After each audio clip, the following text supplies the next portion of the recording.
నమస్కారం. సుప్రభాత ఘంటారావానికి స్వాగతం. ముందుగా ప్రధానాంశాలు. రోహిత్ బలవన్మరణంపై కొనసాగుతున్న నిరసనల వెల్లువ.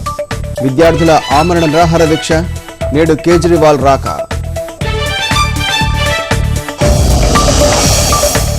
గ్రేటర్ ఎన్నికల్లో నామపత్రాల ఉపసంహరణకు నేటితో ఆఖరు. బీ ఫారంపై అభ్యర్థుల్లో ఉత్కంఠ. వేడెక్కిన పార్టీల ప్రచారం.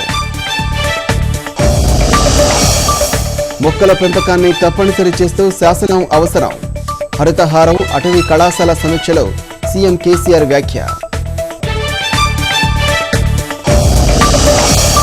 నవ్యాంధ్రకు తరలి రావాలని పారిశ్రామికవేత్తలకు చంద్రబాబు పిలుపు. దావోస్లో అమరావతి నిర్మాణం, మౌలిక సదుపాయాలపై చర్చ.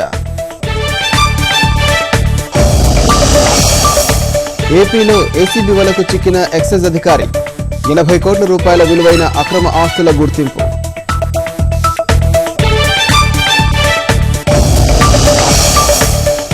జీఎస్టీపై కాంగ్రెస్ వన్నీ గొంతెమ్మ కోరికలే. గరిష్ట పరిమితి అసాధ్యం. దావోస్లో హస్తం పార్టీపై అరుణ్ జైట్లీ విమర్శలు.